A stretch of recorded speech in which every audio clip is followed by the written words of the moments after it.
¡Viva el rey! ¡Viva! ¡Viva España! ¡Viva todo el mundo!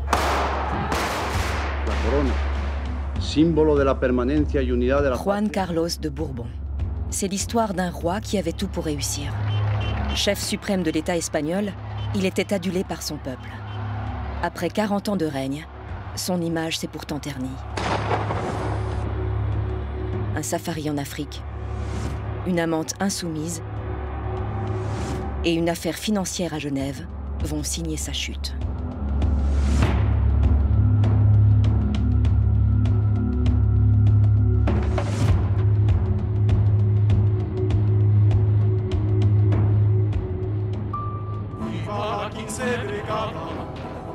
L'Espagne s'entre-déchire dans une guerre civile débouchant sur une dictature, celle du général Franco. En 1938, Juan Carlos voit le jour à Rome, où sa famille, la branche espagnole de la maison de Bourbon, se trouve en exil. Seul biographe espagnol ayant accepté de nous accorder une interview, cela fait plus de 20 ans que Rebecca Quintans s'intéresse à la figure du roi Juan Carlos. On raconte que la famille de Juan Carlos a dû s'exiler, qu'ils seraient pratiquement nés dans la misère, qu'ils sont partis d'Espagne comme des indigents, les pauvres, et que ce serait cela qui explique cette anxiété de Juan Carlos pour gagner de l'argent. Mais c'est une légende absurde. Ce n'est pas vrai qu'ils aient été dans la misère, car même si la République avait saisi leurs biens, ils leur ont été restitués sous le franquisme. Ils ont retrouvé leur propriété en Espagne, on leur a permis de reprendre leurs bijoux, ils recevaient même une aide mensuelle de l'État pour qu'ils puissent vivre une vie de palais avec des voitures de luxe. Ils ont vécu comme des rois en exil, dans l'opulence et sans être dans le besoin. Après son enfance à Lausanne, le petit prince découvre une autre ville suisse, Fribourg. Placé dans un internat chez les pères marianistes, il n'est âgé que de 8 ans. Et il n'a que 10 ans lorsque son père, Don Juan de Bourbon, l'envoie en Espagne. Don Juan confie l'éducation de son fils aîné à Franco, dans l'espoir de restaurer la monarchie. C'est la deuxième fois que le jeune garçon est abandonné par ses parents.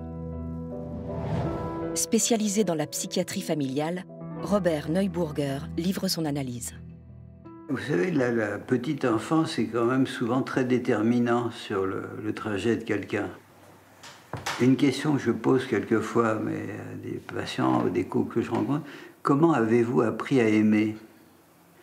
Alors, il y a une catégorie de gens, et je pense que Juan Carlos en fait partie, que j'appelle les mal-aimés. C'est-à-dire des gens qui n'ont pas appris à aimer. Parce que, si on voit son trajet, il a eu extrêmement peu de contact avec sa famille, avec ses parents en particulier, qui apparemment l'ont rétrocédé à Franco. Hein. Il a été donné à Franco quand même. Hein. Son instruction se déroule dans une école du régime franquiste à Madrid. L'été, il respire à Estoril, au Portugal, où résident ses parents et d'autres familles royales, dont celle de Savoie. La princesse Marie-Gabrielle de Savoie se souvient de cette époque.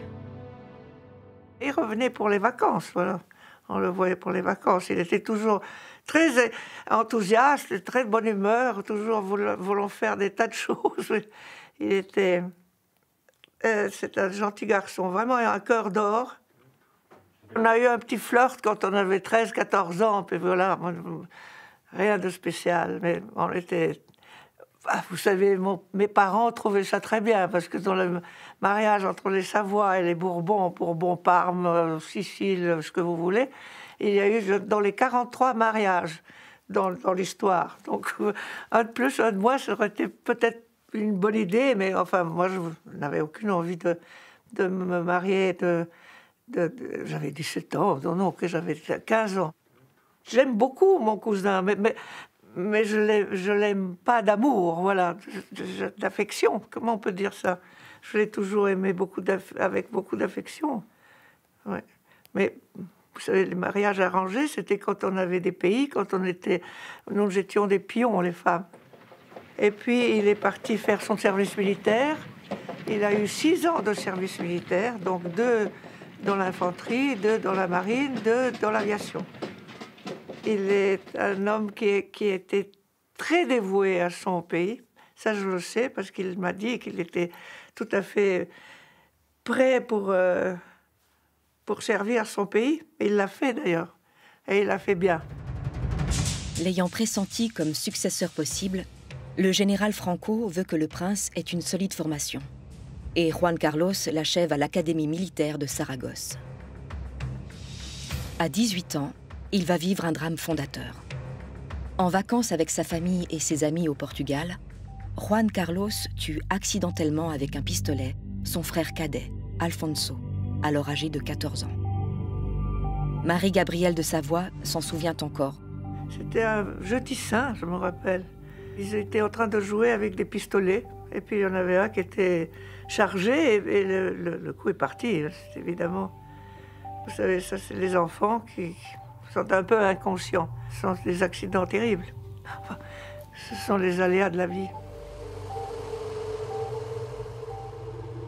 Ce qu'on a raconté alors à l'opinion publique, c'est que les 2 enfants étaient en train de jouer avec un pistolet.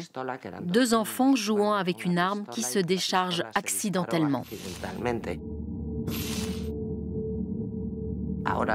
Maintenant, on sait qu'ils n'étaient pas des enfants, que Juan Carlos avait plus de 18 ans, qu'il suivait une formation militaire, en particulier dans le maniement des armes. On soupçonne également que le pistolet, qui était d'un petit calibre, était un cadeau personnel de Franco. Ni les autorités portugaises, ni les Espagnols n'ont mené d'investigation au niveau policier ou judiciaire suite aux pressions du régime franquiste qui a réussi à étouffer l'affaire. Par des témoignages d'amis d'enfance du roi, on sait qu'au sein de la famille royale, il y a eu beaucoup de suspicions. Don Juan avait des doutes quant au fait que Juan Carlos ne l'ait fait intentionnellement. Il l'aurait même obligé à jurer à genoux devant le drapeau espagnol qu'il ne l'avait pas fait délibérément. Alors la question, c'est quelle trace ça laisse chez lui, comment il a intégré ça plus tard, est-ce que c'est resté quelque chose je ne sais pas, alors là c'est très difficile de savoir en quoi ça a joué dans ses rapports ultérieurs, d'autant plus que finalement en étant roi il n'a plus de rivaux. Juan Carlos reste fortement lié à la Suisse. C'est à Lausanne, où réside sa grand-mère paternelle, qu'il choisit de se fiancer avec Sofia, princesse de Grèce et de Danemark. Un an plus tard, leur mariage est célébré à Athènes. Franco encourage cette union avec l'héritière d'une des dynasties régnantes d'Europe. 3 enfants naîtront de ce mariage. Elena, en 1963. Christina, en 1965. Et enfin, le futur héritier tant attendu, Felipe, en 1968. Il a eu 3 enfants. Bon, de toute façon, c'est ce qu'on attendait de lui. Il n'avait pas le choix. Donc il a été jusqu'à faire un garçon. Puis une fois qu'il a fait un garçon, bon, son boulot était fini. Hein. Il avait assuré la transmission, si je peux dire. Son chemin est alors tout tracé vers le sommet de l'État espagnol. En 1969, 13 ans après la mort brutale de son frère, Juan Carlos est confronté encore à un dilemme digne d'une tragédie grecque. Pour accéder au trône, il va devoir trahir son père, Don Juan de Bourbon, qui espérait encore devenir roi. Depuis 1969, Juan Carlos est l'héritier désigné du général Franco au titre de futur roi d'Espagne. Et en acceptant cette fonction face au Parlement franquiste, il a juré solennellement respecter les principes du mouvement national. Juro lealtad al jefe del Estado y fidelidad a los principios del movimiento nacional y demás leyes fundamentales del reino.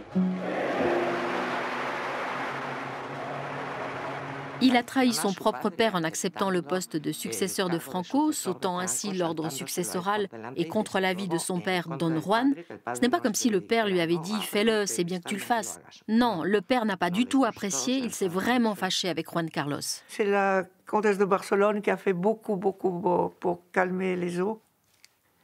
C'est toujours difficile, mais à un moment donné, il faut se raisonner. Eh oui. Si on rate son tour, ben voilà, il faut être content pour l'autre. Formaté par le régime franquiste, Juan Carlos s'est désormais éloigné de son père naturel, Don Juan de Bourbon, et s'est rapproché de son père spirituel, le général Franco. Pour vous personnellement, que représente le général Franco? Pour moi, c'est un exemple vivant, jour à jour, par son dévouement patriotique en service de l'Espagne. Et à part ça, j'ai pour lui une très grande affection et admiration.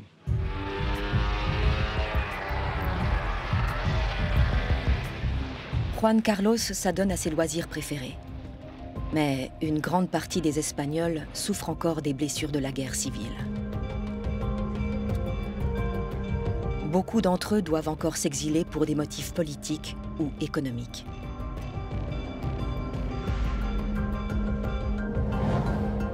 Arrivée en Suisse en 1960, fille d'un républicain emprisonné par les franquistes, Marie-Carmen Cid se souvient de ces années terribles marquées par la dictature. C'était une peur que j'ai vécue pendant 20 ans. Ça, il n'y a pas de doute. J'avais toujours peur qu'il revienne de nouveau les mauvais. Pour moi, c'était les mauvais qui reviennent et qui nous fassent de nouveau du mal.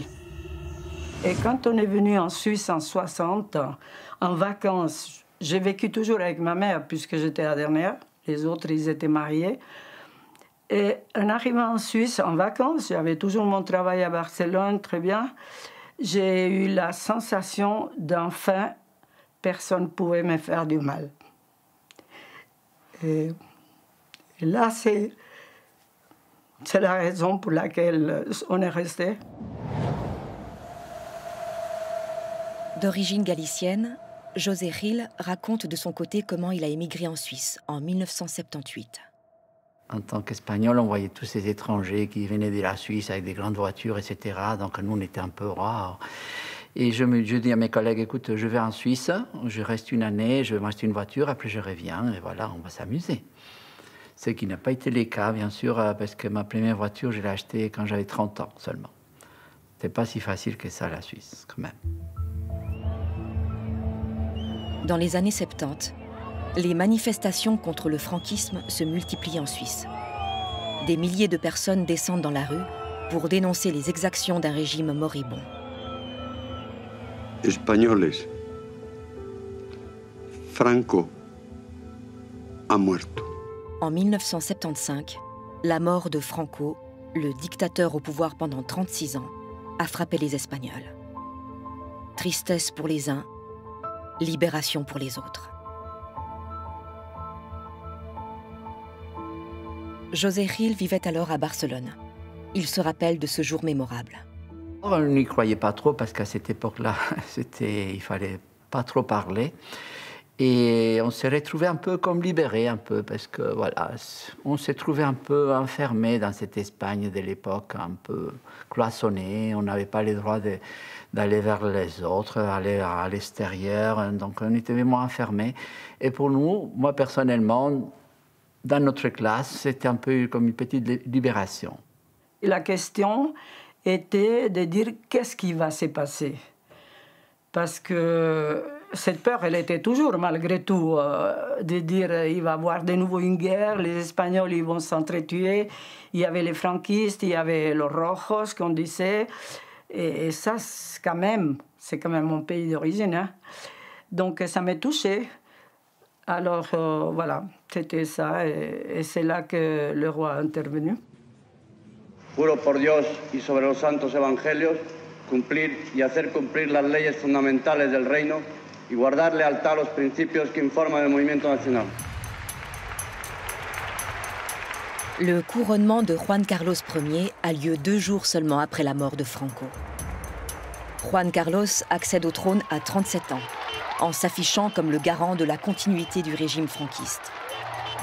Sa jeunesse et sa modernité séduisent pourtant les Espagnols, qui espèrent que leur pays ressemblera à son image.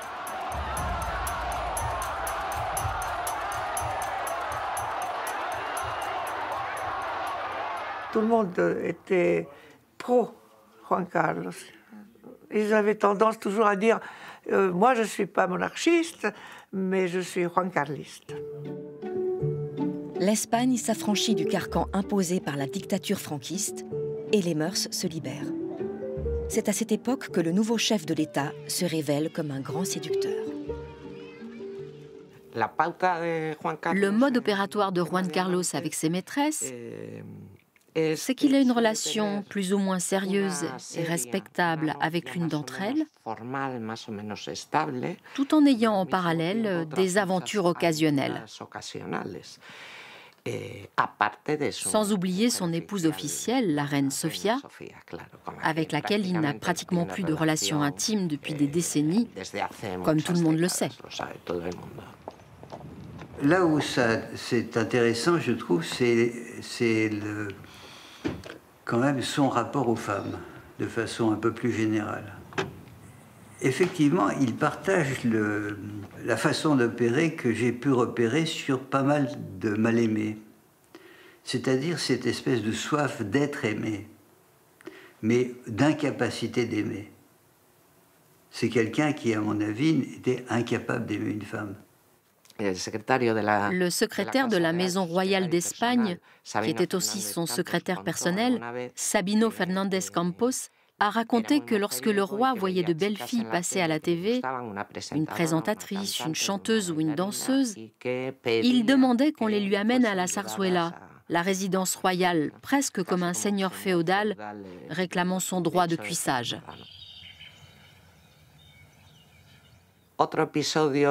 Une autre affaire glauque au sujet des amantes de Juan Carlos a été la mort non élucidée de Sandra Moszarowski, une très jeune actrice des années 70 dont on savait qu'elle entretenait une relation avec Juan Carlos.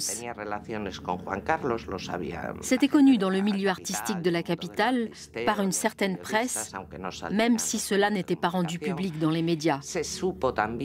On a su que Sandra était enceinte et qu'elle voulait garder l'enfant. Par la suite, on a appris qu'elle était tombée depuis sa terrasse, en étant seule chez elle, soi-disant en arrosant ses plantes. Cet épisode obscur n'a jamais fait l'objet d'une investigation.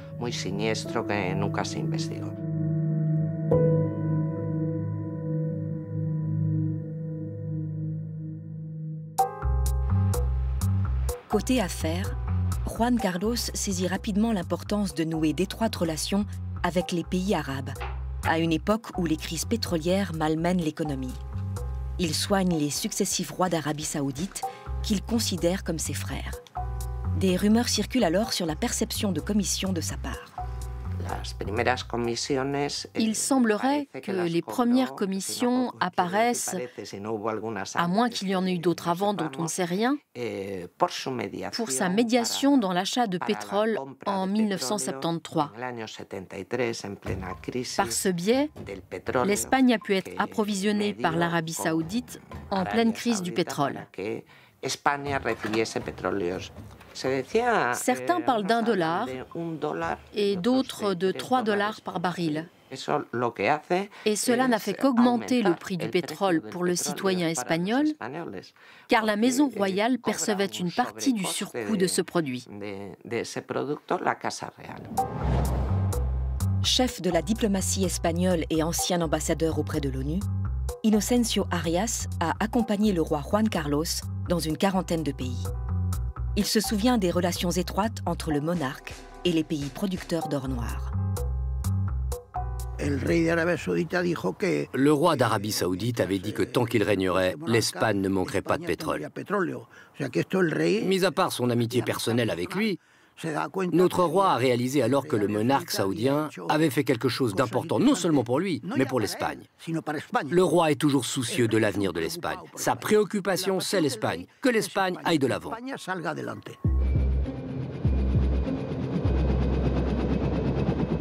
La situation en Espagne reste tendue, pour 3 raisons.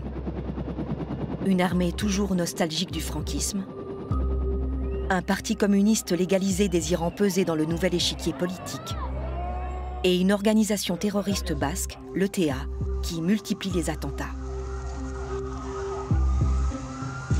Face à ce cocktail explosif, des putschistes préparent en coulisses un coup d'État militaire.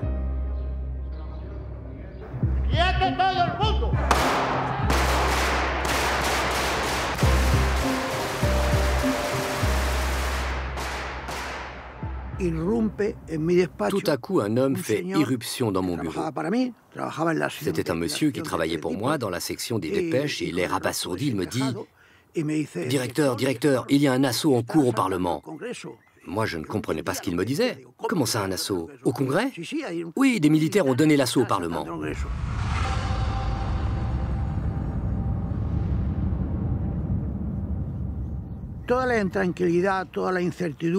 Toute cette incertitude et cette nervosité ont disparu vers minuit et demi quand le roi est apparu en uniforme du chef de l'armée à la télévision espagnole et a fait comprendre que tout cela devait se terminer, qu'en fait c'était terminé et que l'Espagne voulait retrouver une vie législative et démocratique normale.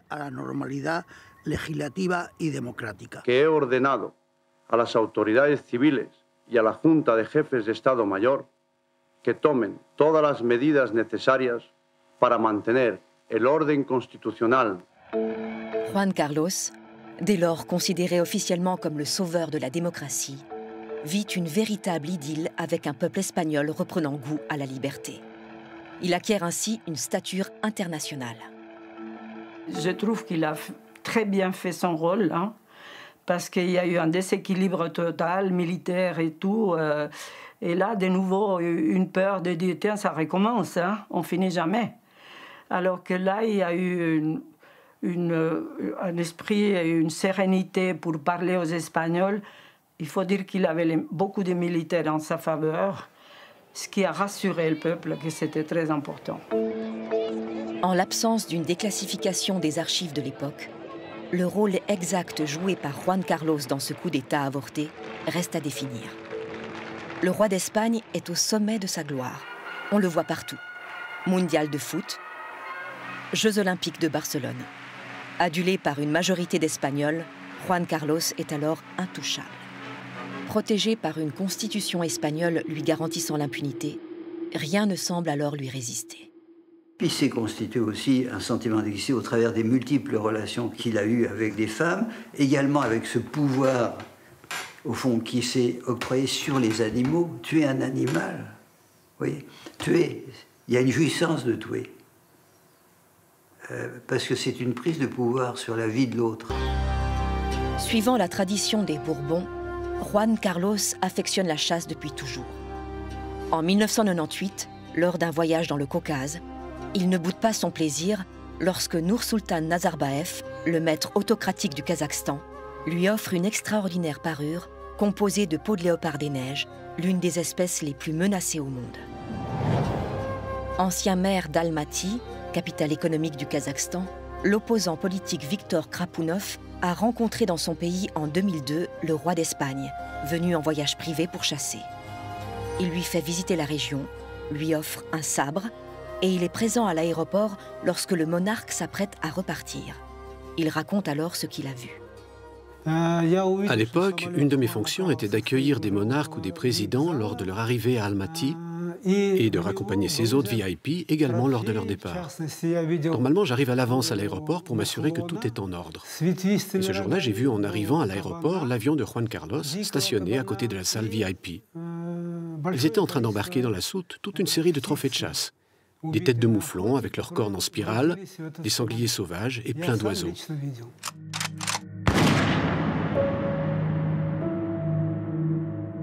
Mais Viktor Krapounov a aussi assisté à une scène étrange. J'étais dans la salle VIP quand les deux chefs d'État du Kazakhstan et d'Espagne sont arrivés. Ils sont sortis des voitures pour gagner la salle VIP. Et c'est là que j'ai vu des hommes de la sécurité personnelle du président du Kazakhstan apporté 4 mallettes dans la cabine de l'avion de Juan Carlos.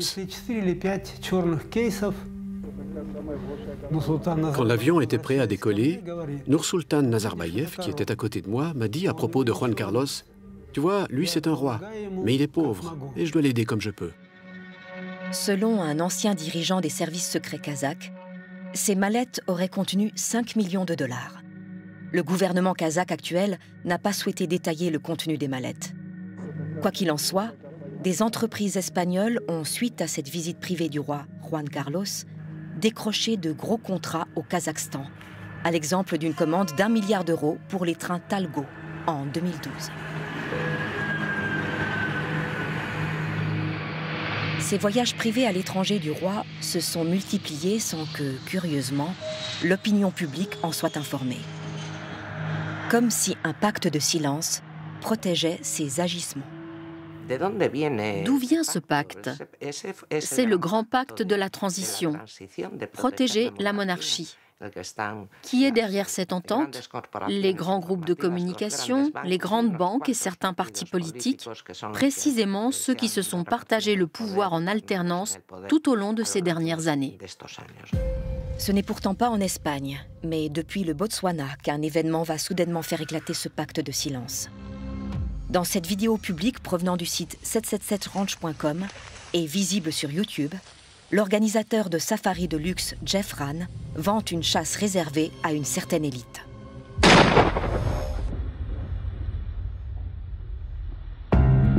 C'est au cours d'une chasse similaire que Juan Carlos abat un autre éléphant. Cette photo fait le tour du monde. Le scandale éclate, faisant les manchettes de la presse mondiale. Ancien ministre de la Défense et président du Parlement, José Bono a eu des contacts pratiquement quotidiens avec le roi. Il se souvient de cette chasse à l'éléphant. Je vais vous raconter ce qui m'est arrivé cette nuit-là. Ma fille, âgée de 11 ans à cette époque, qui m'avait souvent entendu parler du roi, m'a demandé « Papa, dis-moi que ce n'est pas vrai que le roi a tué un éléphant. » Et à ce moment-là, quand j'ai dû lui répondre que c'était vrai, j'ai réalisé que d'avoir tué cet éléphant allait causer au roi beaucoup plus de problèmes que ce qu'il aurait pu imaginer quand il est parti chasser. La contestation gagne la rue dans une Espagne touchée par la crise économique. Mais cette affaire révèle aussi la présence d'une femme, Corinna zu Sein-Wittgenstein, dont l'image inonde les réseaux sociaux. Divorcée en 2004 d'un prince allemand, elle rencontre cette année-là le roi Juan Carlos au cours d'une partie de chasse et devient son amante.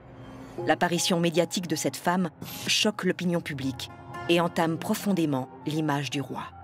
Là, il n'a pas été correct ni avec sa famille, ni avec quand même son peuple, ça c'est clair. Et ça diminuait un peu dans l'estime, hein. C'est pas très joli. Ancien directeur adjoint du quotidien El Mundo, Eduardo Inda a créé en 2015 OK Diario. Ce média digital est à la pointe dans le domaine des enquêtes sensibles sur la monarchie, et en particulier sur l'affaire de la chasse au Botswana. Comment est-ce qu'on a su qu'il était en train de chasser des éléphants et qu'il était avec Corinna?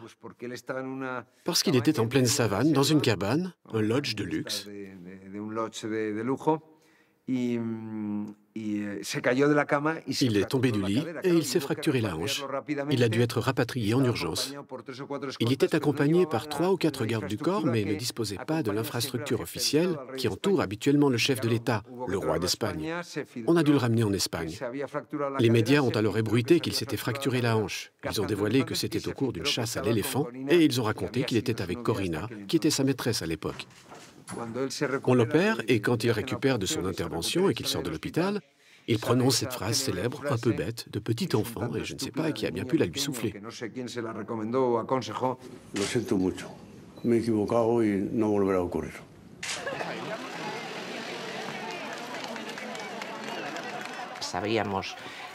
On savait déjà depuis longtemps qu'il chassait des éléphants et qu'il avait participé à de nombreuses parties de chasse.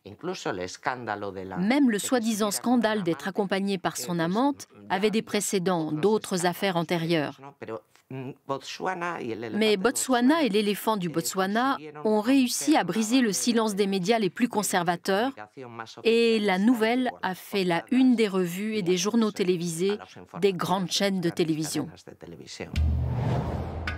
Ignacio Sembrero est un journaliste espagnol spécialisé dans les enquêtes politiques.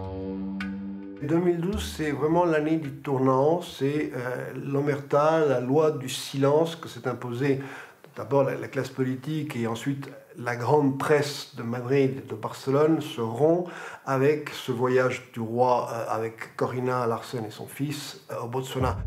Corina et Juan Carlos partagent une passion commune pour la chasse. Quand elle rencontre le roi d'Espagne, elle travaille pour Boss & Co, plus ancien armurier de Londres, et organise des safaris VIP. Je pense que cette femme lui a résisté. Et là ça l'a coincé. C'est comme un gibier qui lui échappe. Et là, il a plongé. En novembre 2020, accompagné par Manuel Cerdán, chef de la cellule enquête de Hockey Diario, Eduardo Inda réalise à Londres une interview exclusive de Corina Tsuzain-Wittgenstein, visible sur leur site public. Des extraits nous ont été accordés. Le safari au Botswana n'a pas été rendu public d'une manière classique. Normalement, un paparazzi vole une photo ou quelqu'un commet une indiscrétion. Puis, soudainement, la nouvelle est reprise par tous les médias. Dans ce cas, notre voyage a été rendu public délibérément, selon son propre aveu, par le général Sanz Roldan. Ancien chef des services secrets espagnols, le général Félix Sanz Roldan avait dans son radar Corina. Je crois que ceux qui ont filtré l'information du voyage au Botswana, c'est le Centre national d'intelligence, les services secrets espagnols, car il y avait de nombreuses pressions, à commencer par la famille royale, pour que le roi quitte Corina. Sanz Roldan a une responsabilité dans la destruction de notre relation, et je pense que sa mission était de la détruire, car il ne m'approuvait pas. Et il n'était probablement pas le seul dans ce cas. Juan Carlos m'a confié en 2011 avoir été mis au courant de conversations secrètes qui se sont déroulées au palais, derrière son dos. Il a clairement identifié que la reine Sofia était impatiente de voir son fils Felipe accéder au trône, car elle avait beaucoup plus d'influence sur son fils que sur son mari. Voilà exactement ce qu'il m'a dit. Je suis convaincue qu'il a été victime d'un complot pour le pousser à abdiquer.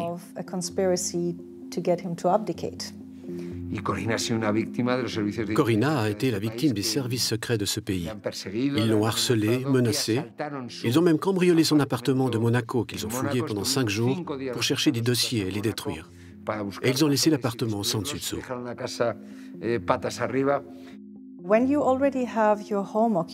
Quand votre maison et votre bureau ont été cambriolés et que les agents secrets d'un pays comme l'Espagne passent la frontière en toute illégalité pour y mener des opérations clandestines, en empiétant la souveraineté d'autres pays et sans respecter les protocoles s'appliquant normalement pour ce type d'opération, vous réalisez qu'ils peuvent vous atteindre où ils veulent. Ce même jour, je me suis rendue en Suisse. J'ai découvert qu'on avait déposé dans mon appartement de Villars un livre sur la mort de la princesse Diana. On avait donc réussi à pénétrer également dans mon appartement en Suisse. J'ai aussi reçu un appel téléphonique et une voix m'a rappelé qu'il existait beaucoup de tunnels entre Monaco, où je réside, et Nice. Mais Corina Tsuzain-Wittgenstein était aussi une femme d'affaires profitant de sa relation intime avec le roi d'Espagne. C'est en février 2006, à Stuttgart, que tout se joue. En tailleur crème, une femme suit à peu de distance le roi Juan Carlos en visite en Allemagne. En accompagnant le roi comme consultante, elle représente alors, officieusement, les intérêts de l'Espagne à l'étranger. Lors d'une réception chez le consultant allemand Manfred Osterwald, qui entoure sur cette photo Juan Carlos et Corina, on discute grand projet. Mais pourquoi les services secrets espagnols lui en voulaient? En savait-elle trop? À ma connaissance, je n'ai jamais possédé de documents sensibles ou classifiés reliés à des politiciens espagnols ou à des intérêts de l'Espagne. Toutes ces révélations éclatent quand un ancien policier, habitué des intrigues de haut niveau, la piège en l'enregistrant.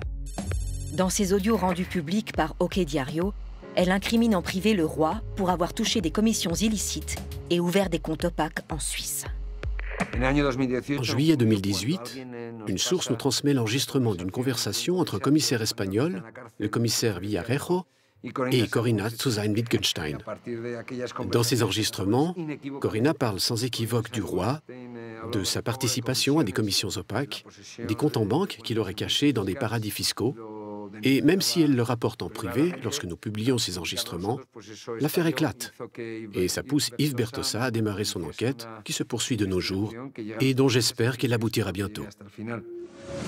Le procureur genevois Yves Bertossa ouvre une enquête pour blanchiment de capitaux. Il demande l'aide de la justice espagnole dans ce document que nous nous sommes procurés.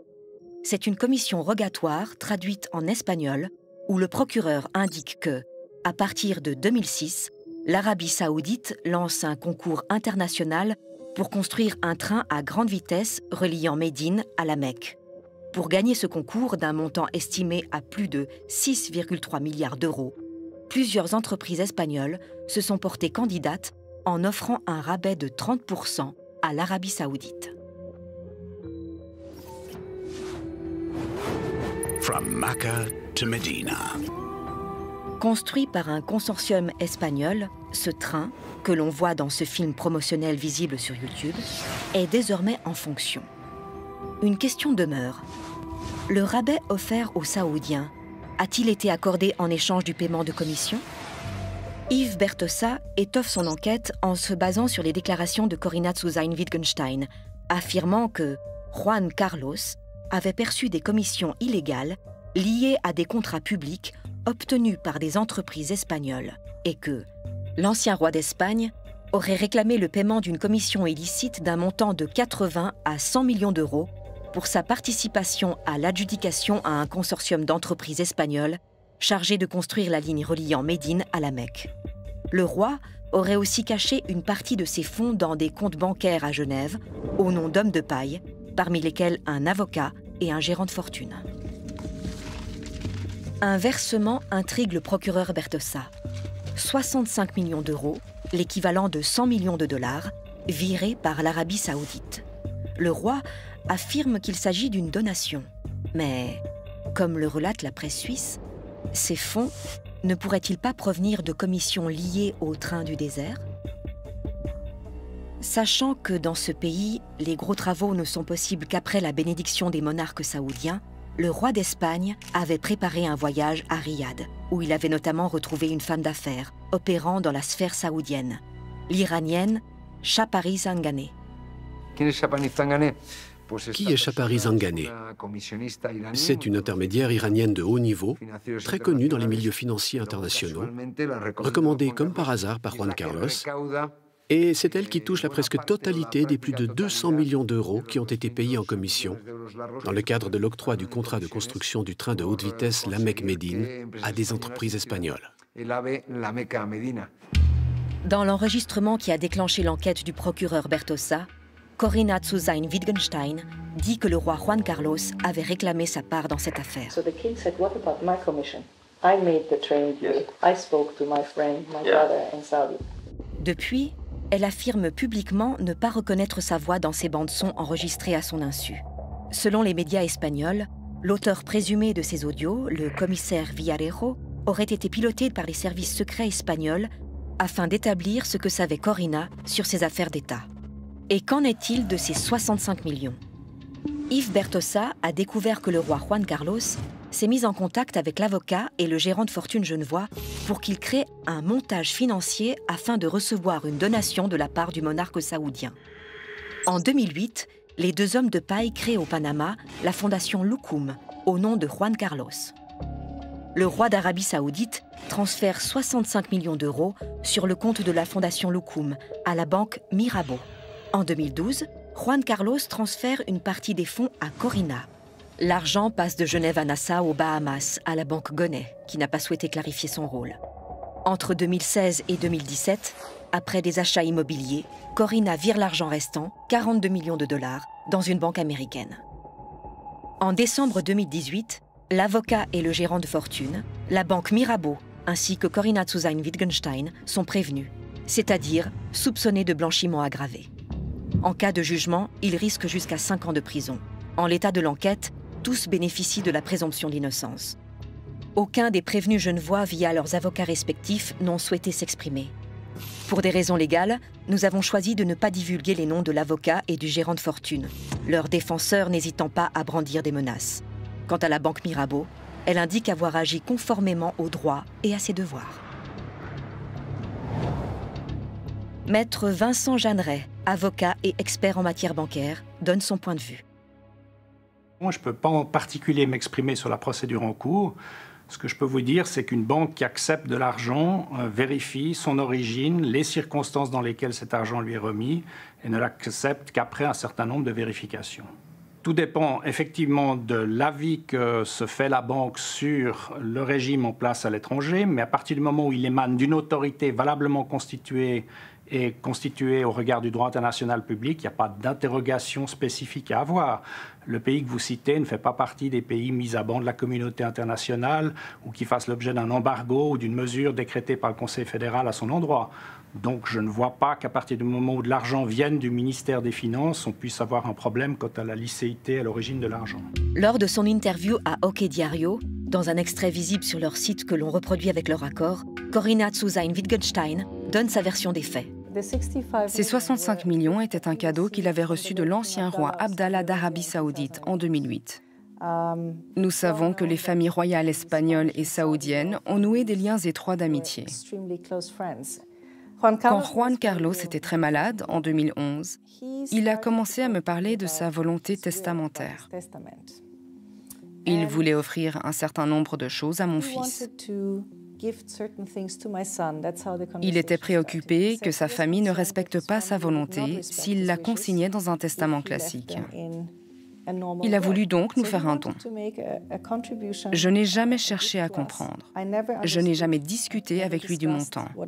Vous devez comprendre que je ne lui ai jamais demandé quoi que ce soit. Tout cela relevait de son désir personnel et on ne peut pas discuter avec un homme sur ce qu'il veut vous donner. J'ai reçu cette somme très élevée. C'était un cadeau extrêmement généreux. Pour moi, cela a été une grande surprise. Mais ces 65 millions versés par les Saoudiens à Juan Carlos en 2008, puis reversés à Corinna en 2012, cadeau ou, comme le relate la presse internationale, commission opaque liée à ce contrat du train du désert. Le procureur Bertossa doit encore le démontrer. Je crois que le procureur Bertossa veut faire un certain nombre de vérifications. Et puis, il arrivera un moment où il devra prendre la décision, soit de classer, soit de renvoyer en jugement. J'ai le sentiment que pour l'instant, il doit surmonter ces deux obstacles assez difficiles, qui sont d'une part la démonstration d'un crime préalable et d'autre part de savoir quel type d'infraction il peut reprocher concrètement dans le cas d'espèce. C'est vrai, l'histoire des 100 millions, ça fait beaucoup. Pour un roi de l'Arabie Saoudite qui s'achète, par exemple, un joueur de foot 200 millions, 300 millions, c'est rien du tout. Vraiment, c'est rien. C'est vrai qu'il aurait dû les déclarer, ça c'est une bonne chose, mais je dois dire qu'à l'époque, tous les gens qui gagnaient beaucoup d'argent, c'est une espèce de chose naturelle d'essayer de cacher l'argent, à tous les niveaux. Mis sous pression par tous ces scandales, le roi abdique en 2014. Son fils Felipe lui succède et, suite à l'affaire saoudienne, finit par renoncer à l'héritage de son père. Mais la colère gronde contre une monarchie que le rappeur Pablo Hasél estime héritée de la dictature de Franco, comme sur cette image qui illustre son clip. Cuántos millones y millones han saqueado y derrochado durante tantos años tantos miembros de la familia real. Está la historia de Juan Carlos el Bobón que quieren ocultar. Juan Carlos el Bobón, capo mafioso saqueando el reino español en televisión. La monarchie est une institution qui nous coûte des centaines de millions d'euros, qui devrait aller dans le financement des droits comme la santé, l'éducation, le logement, etc., mais qui sont dilapidés pour entretenir une famille que nous n'avons même pas élue, pour qu'elle puisse vivre dans le luxe à nos frais. Et en plus, ils exercent la répression afin d'empêcher que l'on divulgue tout ce qu'ils font. Nous avons interviewé Pablo Hasél à Madrid. quelques jours avant son entrée en prison. Après avoir été condamné une première fois en 2015 pour apologie du terrorisme, il a écopé le 16 février de 9 mois de prison pour injure à la couronne et aux forces de l'ordre. D'autres procédures en cours pourraient aggraver sa peine. Pour la première fois en Europe, un rappeur est incarcéré pour délit d'opinion. Un collectif de rappeurs lui rend hommage dans ce clip tourné à la prison Modelo de Barcelone. Rapear no es delito. En la cárcel los débiles y los más pobres, ¿o no? En Ginebra los patriotas escondiendo el montón. Libertad de expresión. Tomando posiciones. Que retumben las prisiones. Los bombones son unos ladrones. Avocat spécialisé dans la défense de militants et des 15 rappeurs poursuivis par la justice, dont Pablo Hasél, Juan María Olarieta défend une liberté d'expression qu'il estime violée en Espagne. À part le cas de Pablo Hasél, d'autres rappeurs ont aussi eu des condamnations fermes. Certains sont même en exil, dans l'attente de leur extradition en Espagne et de leur incarcération. Et quel est leur délit? Chanter. Ils sont condamnés à cause de leur démarche artistique critique envers les pouvoirs établis, la monarchie, etc. Le roi est intouchable, la banque est intouchable, l'Église catholique est intouchable, l'Espagne est le pays des intouchables. Pablo Hasél a choisi le bagne. L'alternative qu'il a refusée aurait été de partir en exil, comme Valtonyc, autre rappeur espagnol réfugié à Bruxelles et condamné à 3 ans et demi de prison pour injure à la couronne. J'ai longuement médité sur la question de l'exil. En partant d'une analyse politique, j'ai décidé de rester en Espagne. Car si on nous réprime, c'est pour tenter de réduire au silence notre message. Devant choisir entre la prison ou l'exil, j'ai choisi l'option donnant le plus de poids au message pour lequel j'ai démarré dans le rap.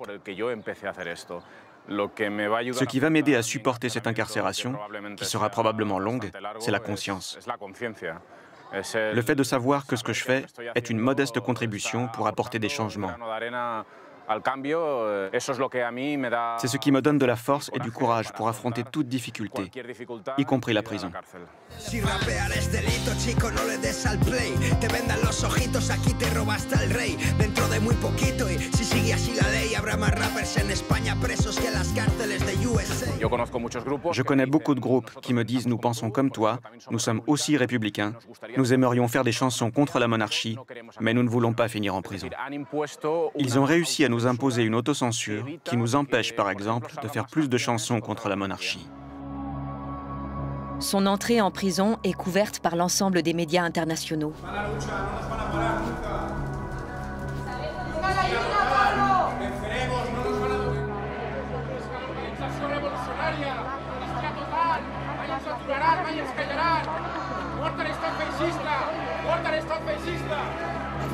Des émeutes éclatent dans les principales villes d'Espagne. «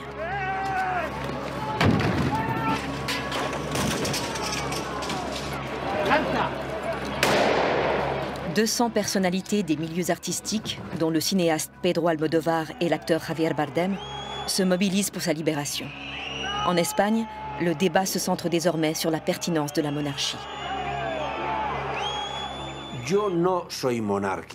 Je ne suis pas monarchiste. Je ne suis pas prêt à défendre que l'on puisse hériter d'un État comme on hérite d'une maison ou d'un immeuble. Je crois fermement que tout pouvoir émane du peuple et qu'il doit se renouveler périodiquement. Dans ce sens, je suis républicain. Mais je suis accidentaliste. Et la monarchie nous a été bénéfique. En 1978, les Espagnols ont signé un pacte constitutionnel en vertu duquel, nous, les socialistes, nous avons accepté ce qui ne nous plaisait pas, la monarchie. D'un point de vue parlementaire, il est très difficile d'instaurer une république, surtout à cause des partis politiques qui dominent le Parlement et qui protègent la monarchie, en empêchant par exemple la création de commissions d'enquête pour des questions comme celle des dépenses de Juan Carlos à Abu Dhabi.